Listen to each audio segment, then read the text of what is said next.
नमस्कार दोस्तों, स्वागत है आप सभी का हमारे YouTube चैनल स्टडी विद नवीन शर्मा में। तो कैसे हैं आप? आई होप आप अच्छे ही होंगे। और ये आपका घटना चक्र जीएस पॉइंटर का पहला वीडियो है। घटना चक्र जीएस पॉइंटर की ये पूरी बुक है, इसको हम वीडियोस के माध्यम से डिस्कस करेंगे। ये हमारी भारत का भूगोल, जो हमारा सामान्य भूगोल का पूर्वावलोकन है, उसका ये सार है, पूर्वावलोकन सार। ठीक है, ये बहुत ज़्यादा इंपॉर्टेंट है। इसके जो पॉइंट्स होते हैं वो प्रीवियस ईयर क्वेश्चंस होते हैं, तो उनको करना बहुत ज़रूरी है। और इससे जो वनडे एग्जाम्स हैं, आपके सभी वनडे एग्जाम, इसके अलावा आपको कुछ नहीं पढ़ना है। ये आप पूरी सीरीज देख लेंगे तो आपको ज्योग्राफी से कोई भी ज्योग्राफी का कुछ भी बाहर से नहीं पढ़ना है। बस इस वीडियो को, इसकी जो सीरीज़ है, इन वीडियोस की ये सीरीज़ पूरी देख लें आप, इस बुक को पूरा कर लें। उसके बाद आपको ज्योग्राफी में कुछ नहीं पढ़ना है, सब कुछ इसी में मिल जाएगा आपको। वनडे एग्जाम से रिलेटेड यूपीपीसीएस, आरओ और जो भी आपके एग्जाम्स होते हैं जो प्री के लिए, तो प्री के लिए ये पूरी सीरीज बहुत ज़्यादा महत्वपूर्ण है। ठीक है, ये आपका पूर्वावलोकन सार है। ठीक है, इसको हम वीडियोस के माध्यम से पूरी बुक को डिस्कस करेंगे। तो चलिए स्टार्ट करते हैं वीडियो को और देखते हैं जीएस पॉइंटर, भारत का भूगोल पूर्वावलोकन। तो पहला चैप्टर है हमारा सामान्य परिचय। ज्योग्राफी में जो भारत का भूगोल है हमारा, इंडियन ज्योग्राफी, उसका पहला चैप्टर है हमारा पूर्वावलोकन का सामान्य परिचय। तो पहले क्षेत्रफल के बारे में पढ़ते हैं। क्षेत्रफल तो दे रखा है पॉइंट हमारा, भारत के बारे में सही कथन है। भारत के बारे में सही कथन देखना है, कौन सा है सही कथन। तो देखते हैं सही कथन कौन सा है हमारा। ये जितने भी कथन दे रखे हैं ये सभी सही हैं। यह स्थलमंडल के कुल क्षेत्रफल का 2.4% भाग अधिकृत किए हुए है। जो हमारी पूरी पृथ्वी है उसका जितना भी स्थलमंडल है, जो हमारा स्थल है, उसका 2.4%, ठीक है, उसका कितना 2.4% भाग को ये कवर किए हुए है। हमारा भारत का क्षेत्रफल जो है वो उसका कितना प्रतिशत है, पूरे विश्व का 2.4% या परसेंट। ठीक है, 2.4% है। अगला है हमारा 82 डिग्री 30 मिनट पूर्वी देशांतर का उपयोग भारतीय मानक समय को निर्धारित करने के लिए किया जाता है। जो हमारी मानक समय रेखा है वो 82.5 डिग्री या 82 डिग्री 30 मिनट है। इसके बाद अगला फैक्ट है हमारा, भारतवर्ष आकार क्षेत्रफल में विश्व का 7वां सबसे बड़ा देश है। कैसा है? भारतवर्ष आकार की दृष्टि से, क्षेत्रफल के हिसाब से भारत का 7वां सबसे बड़ा देश है। कितना? 7वां सबसे बड़ा देश है, इसका स्थान 7वां है। भारत का क्षेत्र, अगला पॉइंट है, भारत का क्षेत्रफल संसार के क्षेत्रफल का 2.4% है, परंतु इसकी जनसंख्या कितनी है? 17.5%। लेकिन इसकी जनसंख्या कितनी है? 17.5%, और ये 2011 की जनगणना के अनुसार है। वैसे तो हम जो स्थल भाग है वो 2.4% ही कवर करते हैं, लेकिन हमारे देश में जनसंख्या विश्व की कितनी परसेंट रहती है? 17.5%। अगला पॉइंट है हमारा, भारतवर्ष में गांवों की संख्या है लगभग 6,40,930। 2011 की जनगणना के अनुसार कितने हैं गांव? 6,40,930। ये 2011 की जनगणना के अनुसार हमारे भारत के गांव हैं। इसके बाद अक्षांशीय विस्तार की बात करते हैं। अक्षांशीय विस्तार कितना है भारत का? तो ये है, भारत विस्तृत है 8 डिग्री 4 मिनट उत्तरी अक्षांश से 37 डिग्री 6 मिनट उत्तरी अक्षांश तक। कहाँ से कहाँ तक? 8 डिग्री 4 मिनट उत्तरी अक्षांश से 37 डिग्री 6 मिनट उत्तरी अक्षांश तक इसका अक्षांशीय विस्तार है। इसके बाद 68 डिग्री 7 मिनट पूर्वी देशांतरों से 97 डिग्री 25 मिनट पूर्वी देशांतरों तक इसका जो देशांतरीय विस्तार है वो कितना है? 68 डिग्री 7 मिनट पूर्व से 97 डिग्री 25 मिनट पूर्वी देशांतरों के मध्य इसका देशांतरीय विस्तार है। इसके बाद अगला फैक्ट है हमारा, भारत के लगभग बीचों बीच से होकर गुजरती है। भारत के लगभग बीचों बीच से कौन सी रेखा गुजरती है? कर्क रेखा हमारी भारत के लगभग बीचों बीच से गुजरती है। अगला फैक्ट है, सिक्किम से गुजरने वाला अक्षांश रेखा गुजरती है। सिक्किम से गुजरने वाली अक्षांश रेखा गुजरती है राजस्थान से। ठीक है, जो सिक्किम से गुजरने वाला अक्षांश रेखा है वो कहाँ से गुजरती है? राजस्थान से। अगला फैक्ट है हमारा, जिस जिले से 70 डिग्री पूर्वी देशांतर रेखा गुजरती है वह है, कहाँ से गुजरती है? 70 डिग्री पूर्वी देशांतर रेखा कहाँ से गुजरती है? तो ये हमारी जैसलमेर से गुजरती है। कहाँ से? जैसलमेर से गुजरती है। इसके बाद अगला फैक्ट है हमारा, इस आप पढ़ेंगे हम भारत एवं कर्क रेखा, भारत की जो कर्क रेखा है उसके बारे में जानेंगे। तो इसके फैक्ट हैं हमारे,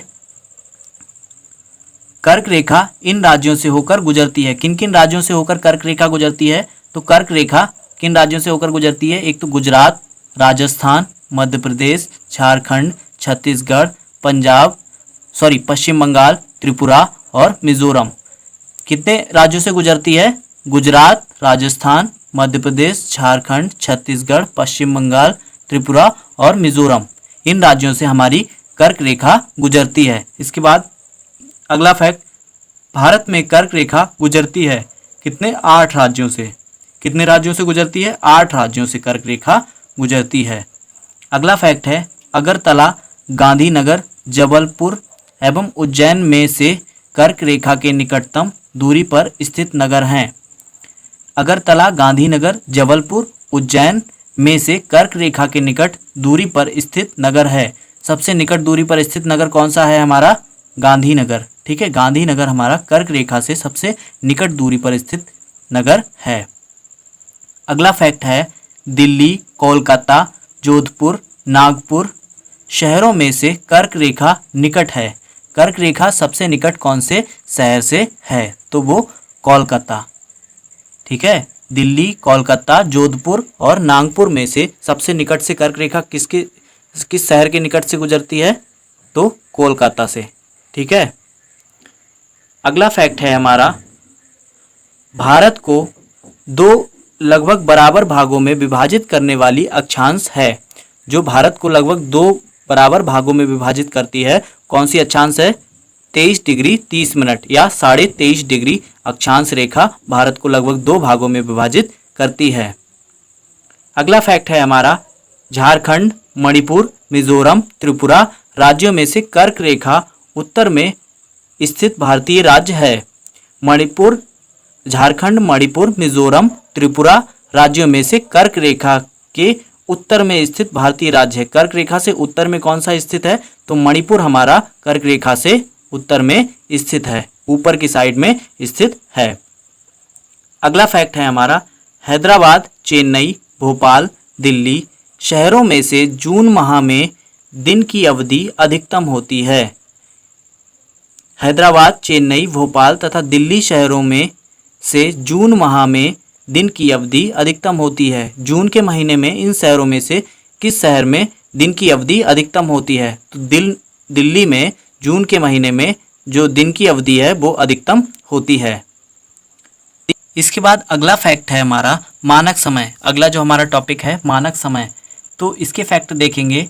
पहला है हमारा, जब भारतीय मानक समय के यामोत्तर पर अर्धरात्रि है, एक स्थान पर सुबह 6 बजता है, उस स्थान की अवस्थिति जिस यामोत्तर पर है वह है। जब भारत में अर्धरात्रि मीन 12 बजे का टाइम होगा, रात के 12 बज रहे होंगे, उस समय जिस स्थान के सुबह के 6 बज रहे हों, जिस स्थान पे, उस स्थान की अवस्थिति कहाँ होगी? तो वो कहाँ होगी? 172 डिग्री 30 मिनट 172 डिग्री 30 मिनट पे होगी, पूर्वी देशांतर पर। ठीक है, 172 डिग्री 30 मिनट पूर्वी देशांतर पर वो देश स्थित होगा। अगला फैक्ट है, गुजरात के सबसे पश्चिमी गांव और अरुणाचल प्रदेश के सबसे पूर्वी छोर पर स्थित बालांग के समय में कितने घंटे का अंतराल होगा? गुजरात के सबसे पश्चिमी गांव और अरुणाचल प्रदेश के सबसे पूर्वी छोर पर स्थित बालांग के समय में कितने घंटे का अंतराल होगा? तो जो भारत में ही हमारा गुजरात है, गुजरात से लेकर हमारा अरुणाचल प्रदेश है, अरुणाचल प्रदेश का सबसे पूर्वी जिला और गुजरात का सबसे पश्चिमी जिला, इन दोनों के बीच का जो समय का अंतर होगा उनमें कितना होगा? 2 घंटे का अंतर होगा। 2 घंटे का अंतर होगा हमारे देश में ही। तो ये समय निर्धारण की वजह से होता है, क्योंकि सूर्य को एक देशांतर पार करने में जो समय लगता है वो कहीं पे पहले कहीं पे बाद में, तो उसी वजह से हर स्थान का अपना समय अलग होता है। हमारे देश की जो मानक समय रेखा है वो 82 डिग्री 30 मिनट है। इसके बाद अगला फैक्ट है हमारा सत्य कथन है। सत्य कथन बताने हैं कौन से हैं, तो हमारे सत्य कथन जो सही हैं वही इसमें दे रखे हैं। औरंगाबाद का अक्षांश बड़ोदरा व पुणे के अक्षांशों के बीच है। जो औरंगाबाद है हमारा, उसका अक्षांश बड़ोदरा व पुणे के अक्षांशों के बीच में है। चेन्नई की तुलना में बंगलुरु की अवस्थिति अधिक दक्षिणावर्ती है। जो चेन्नई है उसकी तुलना में बंगलुरु की जो अवस्थिति है वो अधिक दक्षिणवर्ती है। ये दोनों कथन हमारे सही हैं। इसके बाद अगला फैक्ट है हमारा रीवा, सागर, उज्जैन, होशंगाबाद शहरों में से भारतीय मानक समय देशांतर के निकटतम शहर है। इन शहरों में से रीवा, सागर, उज्जैन और होशंगाबाद में से जो हमारी मानक समय रेखा है जो भारत की, उससे सबसे निकटतम शहर कौन सा है, तो वो हमारा कौन सा होगा, रीवा शहर हमारा सबसे निकटतम होगा। अगला फैक्ट है यदि भारतीय मानक समय के अनुसार पूर्वाह्न के 10 बजे हैं तो 92 डिग्री पूर्वी देशांतर पर शिलांग का स्थानीय समय होगा। यदि भारत की मानक समय जो रेखा है वहाँ पे 10 बज रहे हैं पूर्वाह्न के, तो 92 डिग्री पूर्वी देशांतर पर शिलांग का स्थानीय समय कितना होगा, 10:38। कितना होगा, 10:38 पूर्वाह्न होगा, 38 मिनट आगे समय होगा।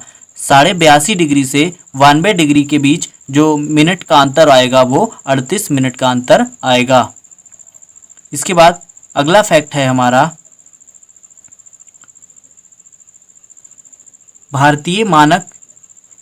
यदि भारतीय मानक समय यामोत्तर पर मध्याह्न के 120 डिग्री पूर्वी देशांतर पर स्थानीय समय होगा। यदि भारतीय मानक समय यामोत्तर पर मध्याह्न है, ठीक है, तो 120 डिग्री पूर्वी देशांतर पर स्थानीय समय होगा। कितना समय होगा, 14:30, या कह सकते हैं 2:30। जो 2:30 बजे का समय होगा वो होगा 120 डिग्री पूर्वी देशांतर पर, ठीक है, यदि भारत में मध्याह्न का समय होगा जो यामोत्तर रेखा है उस पर। अगला फैक्ट है आंध्र प्रदेश, छत्तीसगढ़, महाराष्ट्र, उत्तर प्रदेश राज्यों में से भारतीय मानक समय की यामोत्तर नहीं गुजरती है। जो आंध्र प्रदेश, छत्तीसगढ़, महाराष्ट्र, उत्तर प्रदेश, इनमें से किस से मानक समय की जो यामोत्तर है भारत की वो नहीं गुजरती है, तो ये कहाँ से नहीं गुजरती है, महाराष्ट्र से होकर नहीं गुजरती है। महाराष्ट्र से ये रेखा नहीं गुजरती है। अगला फैक्ट है हमारा भारतीय मानक समय की देशांतर रेखा 82.5 डिग्री 30 मिनट कहाँ से गुजरती है, तो ये कहाँ से गुजरती है, इलाहाबाद से गुजरती है, ठीक है, कहाँ से, इलाहाबाद से गुजरती है। अगला फैक्ट है हमारा भारत की प्रामाणिक माध्याह्न रेखा कहलाती है। जो भारत की प्रामाणिक माध्याह्न रेखा है जहाँ से समय निर्धारित किया जाता है वो कितनी है, 82 डिग्री 30 मिनट पूर्वी देशांतर। कितनी है, 82 डिग्री 30 मिनट पूर्वी देशांतर कहलाती है।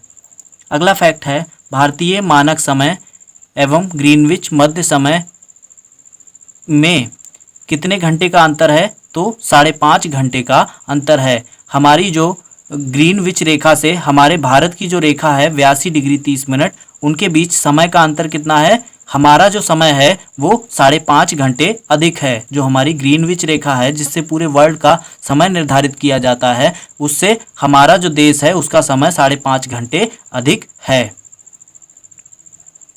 अगला फैक्ट है हमारा यदि अरुणाचल प्रदेश में तिरप में सूर्योदय 5 बजे प्रातः होता है तो गुजरात के कांडला में सूर्योदय होगा। हम पहले डिस्कस कर चुके हैं कि जो अरुणाचल प्रदेश से गुजरात के बीच का जो समय का अंतर होगा वो कितना है, हमारा 2 घंटे का अंतर है। कितना है, 2 घंटे का। तो 5 बज रहे होंगे जब, तो यहाँ पे कितने बजेंगे, 7 बजेंगे। अगला जो हमारा टॉपिक है दूरस्थ बिंदु। जो हमारे दूरस्थ बिंदु हैं पूर्व, पश्चिम, उत्तर, दक्षिण में, उन्हें हम जानेंगे। पहला पॉइंट है इसमें हमारा भारत का सुदूरस्थ दक्षिणी बिंदु है। जो भारत का सबसे दक्षिणी बिंदु है वो कौन सा है? इंदिरा पॉइंट पर। कौन सा है? इंदिरा पॉइंट। ठीक है, भारत का दक्षिणी बिंदु कौन सा है? सबसे दक्षिणी बिंदु इंदिरा पॉइंट।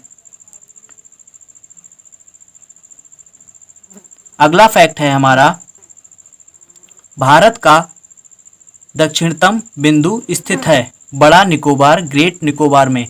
जो भारत का दक्षिणतम बिंदु है वो कहाँ स्थित है? बड़ा निकोबार या ग्रेट निकोबार में स्थित है भारत का दक्षिणतम बिंदु। ठीक है, भारत का जो दक्षिणतम बिंदु है कौन सा है? इंदिरा पॉइंट। और ये कहाँ स्थित है? ये बड़ा निकोबार में स्थित है। उसके बाद अगला फैक्ट है, भारत के राज्यों में सबसे पूर्वी और सबसे पश्चिमी राज्य को इंगित करता है। सबसे पूर्वी और सबसे पश्चिमी राज्य को इंगित कौन करता है? क्रमशः अरुणाचल प्रदेश और गुजरात। जो सबसे पूर्वी है वो कौन सा है? हमारा अरुणाचल प्रदेश, और सबसे पश्चिमी हमारा गुजरात है। अगला फैक्ट है, भारत का सुदूर पश्चिमी का बिंदु है, भारत का जो सबसे पश्चिमी बिंदु है वो 68 डिग्री 7 मिनट पूर्व गौरमोता गुजरात में है। कौन सा बिंदु है? गौरमोता, जो कि गुजरात में है, और ये 68 डिग्री 7 मिनट पूर्वी देशांतर पर है। ठीक है, 68 डिग्री 7 मिनट पूर्वी देशांतर पर है गौरमोता, जो कि कहाँ है? गुजरात में है। इसके बाद अगला टॉपिक है हमारा सीमावर्ती देश। सीमावर्ती देशों के बारे में जानेंगे। पहला कथन है हमारा, सत्य कथन कौन से हैं? तो ये हमें सत्य कथन ही दे रखे हैं इसमें। कौन सा है? पहला, असम, भूटान तथा बांग्लादेश की सीमाओं से लगा हुआ है। तो ये सही है, असम, भूटान तथा बांग्लादेश की सीमा से लगता है।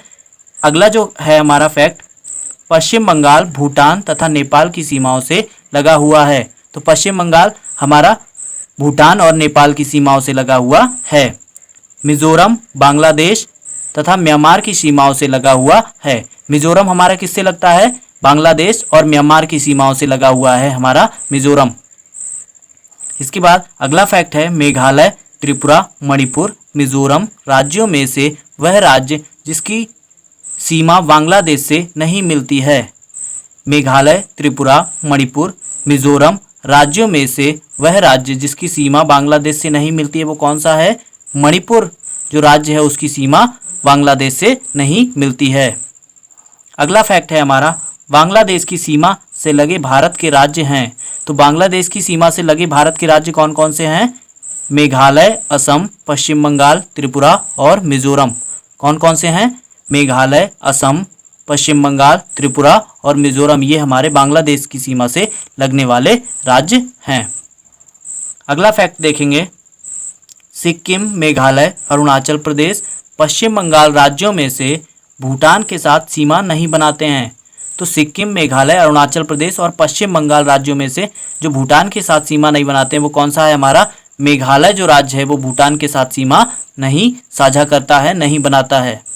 अगला फैक्ट है हमारा, वह भारतीय राज्य जिसकी अधिकतम सीमा म्यांमार से स्पर्श करती है। तो अधिकतम सीमा म्यांमार से किस राज्य की सीमा स्पर्श करती है? तो ये हमारी अरुणाचल प्रदेश की सीमा स्पर्श करती है। अरुणाचल प्रदेश की जो सीमा है वो हमारी सर्वाधिक म्यांमार को स्पर्श करती है। इसके बाद सही सुमेलित किए हुए हैं, ये पहले से ही सुमेलित हैं, सही सुमेलित हैं। दक्कन ट्रैम्प ये क्रीटेशियन आदि नूतन, ठीक है, ये कौन से काल का है?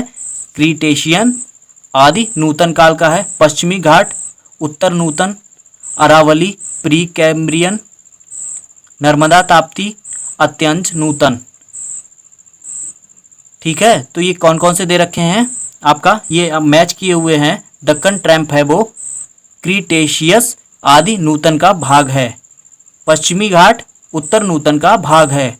अरावली प्री कैम्ब्रियन का भाग है। नर्मदा ताप्ती अत्यंत नूतन का भाग है। ठीक है, इसके बाद अगला जो फैक्ट दे रखा है, केरल का कुट्टानाड या कुट्टानाडु प्रसिद्ध है। केरल का जो कुट्टानाड या कुट्टूनाड प्रसिद्ध है, ये किसके लिए प्रसिद्ध है? भारत के न्यूनतम ऊंचाई वाले क्षेत्र के रूप में। किसके लिए प्रसिद्ध है? भारत के न्यूनतम ऊंचाई, सबसे कम ऊंचाई वाले क्षेत्र के लिए प्रसिद्ध है ये कुट्टानाडु जगह। इसे केरल का धान का कटोरा कहा जाता है। ये केरल का धान का कटोरा कहा जाता है। कौन सा स्थान? कुट्टानाड जगह। ये कहाँ है? केरल में। अगला है FAO द्वारा इसे वैश्विक महत्वपूर्ण कृषि विरासत प्रणाली घोषित किया गया है। FAO द्वारा इसे वैश्विक महत्वपूर्ण कृषि विरासत प्रणाली घोषित किया गया है। किसे? कुट्टानाड जो स्थान है हमारा केरल में, उसे। इसके बाद अगला फैक्ट देखेंगे, उत्तर का पर्वतीय प्रदेश। उत्तर के पर्वतीय प्रदेश में फैक्ट है हमारा पहला, कथन दे रखा है, हिमालय से निकलने वाली सभी नदियां सतत वाहिनी हैं। हिमालय से जो नदियां निकलती हैं वो कैसी हैं? सतत वाहिनी हैं, लगातार बहती रहती हैं। कारण है हिमालय अपनी वर्षा का अधिकांश दक्षिणी पश्चिमी मानसून से प्राप्त करता है। हिमालय जो है वो अपनी वर्षा का अधिकतम भाग कहाँ से प्राप्त करता है? कौन से मानसून से? दक्षिणी पश्चिमी मानसून से प्राप्त करता है।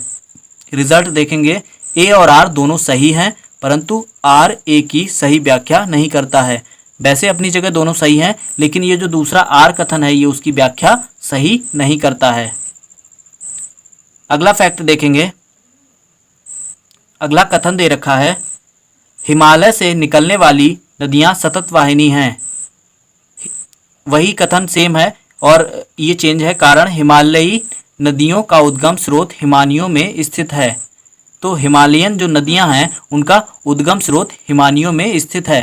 सतत वाहिनियों का मतलब क्या है? लगातार बहती रहती हैं, वर्ष भर बहती रहती हैं, और हिमालय नदियों का उद्गम स्रोत हिमानियों में स्थित है। ये कारण दे रखा है। तो इसका रिजल्ट जो है, ए और आर दोनों सही हैं, और ए आर जो आर है वो ए की पुष्टि करता है। जो कारण दे रखा है वो कारण भी सही है, क्योंकि हमारी जो नदियां हैं हिमालय से निकलने वाली वो वर्ष भर बहती हैं, और उनका स्रोत क्या है? हिमानी है। हमारे हिमनद हैं, ग्लेशियर्स हैं, वो जब पिघलते हैं उन्हीं से जल प्रवाहित होता है, तो वो वर्ष भर बहती रहती हैं।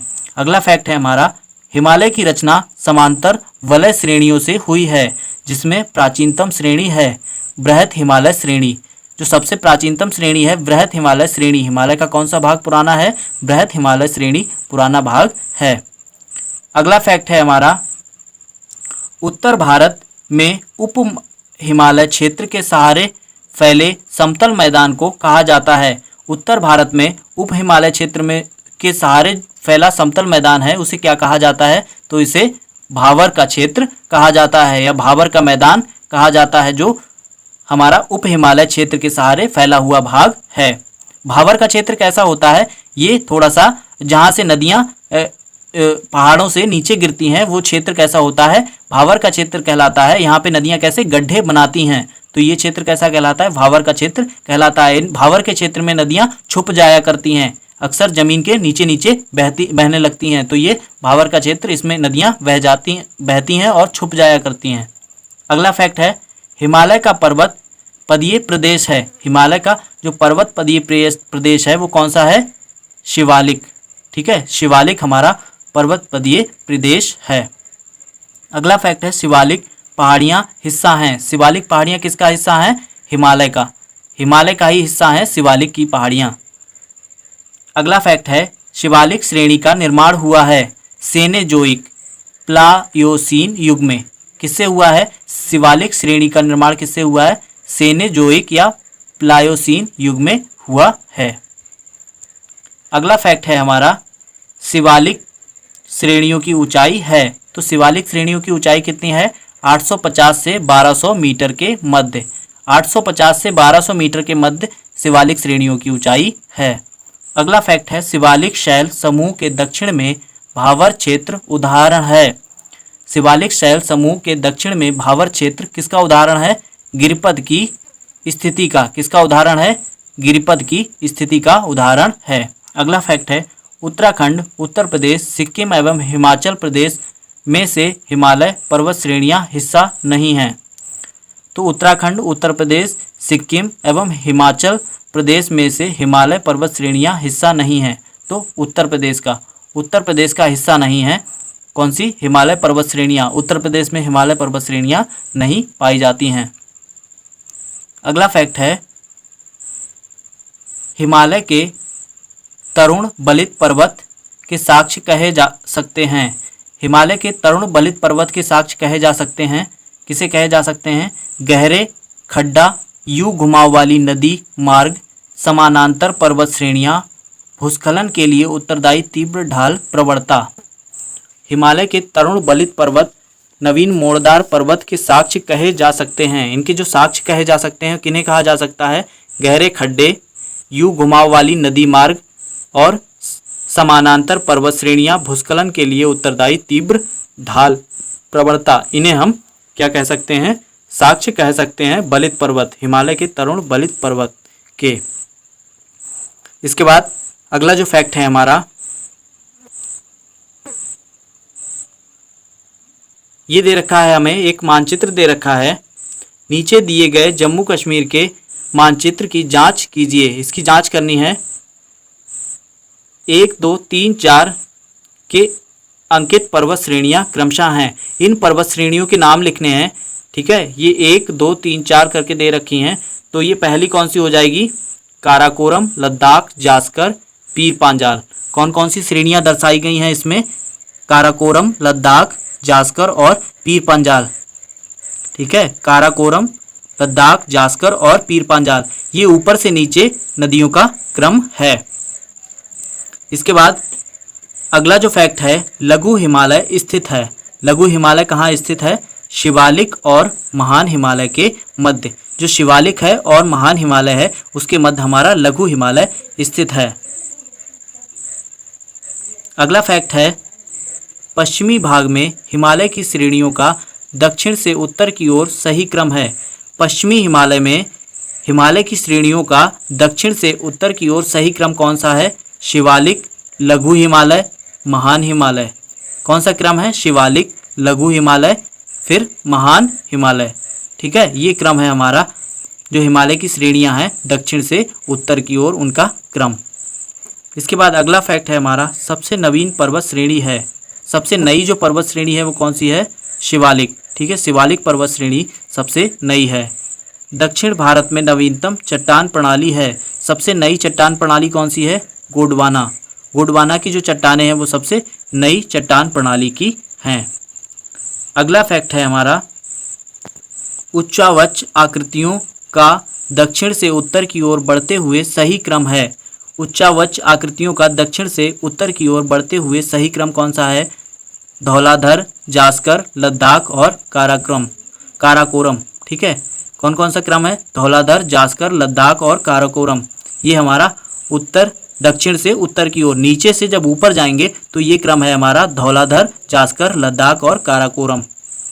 इसको हमने एक स्पेशल वीडियोस में मैपिंग की वीडियो में दिखाया गया है। आपको यदि इस मैप से देखना है तो आप हमारे उस वीडियो को देख सकते हैं जिसमें हमने पर्वत श्रेणियां डिस्कस की हैं। इसके बाद अगला फैक्ट है, हिमालय में उत्तर दिशा की ओर के क्रम वाली पर्वत श्रेणी है। हिमालय में उत्तर दिशा की ओर क्रम वाली पर्वत श्रेणी कौन सी है? पीर पांजाल पर्वत श्रेणी, जास्कर पर्वत श्रेणी, लद्दाख पर्वत श्रेणी, काराकोरम पर्वत श्रेणी। ऊपर से स्टार्ट करेंगे, पीर पांजाल पर्वत श्रेणी आती है, फिर जास्कर पर्वत श्रेणी, फिर लद्दाख पर्वत श्रेणी, फिर काराकोरम पर्वत श्रेणी, उत्तर दिशा की ओर, हिमालय में उत्तर दिशा की ओर। इसके बाद अगला फैक्ट है हमारा, हिमालय में पूर्व से पश्चिम की ओर पर्वत शिखरों का सही क्रम है। तो ये जो सही क्रम वाले क्वेश्चंस हैं आप हमारे उस वीडियो को अवश्य देख लें जिसमें हमने पर्वत श्रेणियां डिस्कस की हैं। उसमें हमने हर प्रकार से इसके पूरे मैप को समझाया है और सभी का क्रम भी बताया है। तो इसमें हिमालय के पूर्व से पश्चिम की ओर क्रम पूछा है, क्या होगा? कंचनजंगा, एवरेस्ट, अन्नपूर्णा और धौलागिरी। कौन सा क्रम होगा? कंचनजंगा, एवरेस्ट, अन्नपूर्णा और धौलागिरी। ये हमारा पूर्व से पश्चिम की ओर श्रेणियों का क्रम होगा। अगला फैक्ट है, पूर्वी हिमालय की तुलना में ट्री लाइन का ऊंचाई मान पश्चिमी हिमालय में होता है। ट्री लाइन का ऊंचाई मान पश्चिमी हिमालय में होता है। कैसा होता है? ये कम होता है। पूर्वी हिमालय की तुलना में ट्री लाइन का ऊंचाई मान पश्चिमी हिमालय में होता है। कैसा? कम होता है। अगला फैक्ट है, हिमालय की पहाड़ी श्रृंखला में ऊंचाई के साथ साथ इन कारणों से वनस्पति में परिवर्तन आता है। जो हिमालय की पहाड़ी श्रृंखला में ऊंचाई के साथ साथ इन कारणों से वनस्पति में परिवर्तन आता है। किन कारणों से आता है? एक तो ऊंचाई है कारण, और दूसरे कारण कौन से हैं हमारा? पहला है तापमान में गिरावट और वर्षा में बदलाव, और मिट्टी का अनुपजाऊ होना। ठीक है, दो कारण है जिस वजह से हमारा वनस्पति में परिवर्तन आता है, ऊंचाई भी है और ये भी हमारे कारण है। इसके बाद अगला फैक्ट है, उत्पत्ति की दृष्टि से सबसे नवीनतम पर्वत श्रेणी है। जो उत्पत्ति की दृष्टि से हमारी सबसे नवीनतम पर्वत श्रेणी है पटकाई श्रेणी, हिमालय। ठीक है, पटकाई श्रेणी है वो हमारी उत्पत्ति की दृष्टि से सबसे नवीनतम श्रेणी है और ये कहाँ है, हिमालय में स्थित है। अगला फैक्ट है, नागालैंड, त्रिपुरा, मणिपुर और मिजोरम राज्यों में से पटकाई पहाड़ियाँ से संलग्न नहीं हैं। जो नागालैंड, त्रिपुरा, मणिपुर और मिजोरम राज्य हैं उनमें पटकाई पहाड़ियाँ से संलग्न कौन सा राज्य नहीं है, तो ये हमारा त्रिपुरा राज्य हमारा पटकाई की पहाड़ियों से संलग्न नहीं है। अगला फैक्ट है हमारा, पीर पांजाल श्रेणी पाई जाती है। तो पीर पांजाल श्रेणी कहाँ पाई जाती है, जम्मू एवं कश्मीर में पीर पांजाल श्रेणी पाई जाती है। इसके बाद अगला फैक्ट है, कश्मीर घाटी स्थित है। कश्मीर घाटी कहाँ स्थित है, बृहत हिमालय व पीर पांजाल श्रेणियों के मध्य कश्मीर घाटी स्थित है। बृहत हिमालय व पीर पांजाल श्रेणियों के मध्य कश्मीर घाटी स्थित है। अगला फैक्ट है हमारा, अक्साई चिन्ह का भाग है। अक्साई चिन्ह का भाग कौन सा है, लद्दाख पठार। अक्साई चिन्ह का भाग कौन सा है, लद्दाख पठार। इसके बाद अगला फैक्ट है हमारा, पश्चिमी हिमालय संसाधन प्रदेश के प्रमुख संस्थान हैं। पश्चिमी हिमालय संसाधन प्रदेश के प्रमुख संसाधन हैं, कौन से हैं, वन। जो पश्चिमी हिमालय है उसमें संसाधन प्रदेश के प्रमुख संसाधन कौन से हैं, तो वन है हमारे जो पश्चिमी हिमालय में हमारे प्रमुख संसाधन हैं। ग्रेट हिमालय की ऊंचाई है, जो हमारा ग्रेट हिमालय है उसकी ऊंचाई कितनी है, 8850 मीटर। कैसी है, 8850 मीटर या 8848 मीटर भी कह सकते हैं। इसके बाद अगला हमारा फैक्ट है, हिमाचल पर्यायवाची है मध्य हिमालय का। जो हिमाचल है वो हमारा किसका पर्यायवाची है, मध्य हिमालय का। ठीक है, हिमाचल हम किसे बोल सकते हैं, मध्य हिमालय को हिमाचल बोल सकते हैं। तो ये था हमारा आज का वीडियो। इसमें हमने जो हमारा पूर्वावलोकन ज्योग्राफी का, भारत का भूगोल का पूर्वावलोकन है उसका पार्ट 1 डिस्कस किया। इसी प्रकार से वीडियोस के माध्यम से हम इस पूरी बुक को डिस्कस करेंगे और जो भी हमारे इंपॉर्टेंट फैक्ट्स हैं जो एग्जाम्स में पूछे जाते हैं, ये फैक्ट्स दोस्तों सभी एक फैक्ट एक क्वेश्चन के बराबर है। ये सारे फैक्ट्स एग्जामों में पूछे गए हैं, उन्हीं का ये पूर्वावलोकन है। तो आप इसे अवश्य करें, ये हर एग्जाम के लिए इंपॉर्टेंट है, चाहे वो यूपीपीसीएस हुआ, यूपीआरओ हुआ, यूपीएससी का प्री हुआ या ऐसे जो भी आपके वनडे एग्जाम्स हैं उन सभी के लिए तो इम्पॉर्टेंट है ही। ये सभी के लिए फैक्चुअल डाटा बहुत ज़्यादा इंपॉर्टेंट है। इसी तरह की वीडियोस के लिए सब्सक्राइब करें हमारा यूट्यूब चैनल स्टडी विद नवीन शर्मा और बेल आइकन को प्रेस कर दें, जिससे आगे आने वाली वीडियोस के नोटिफिकेशन आपको आसानी से मिलते रहें। धन्यवाद।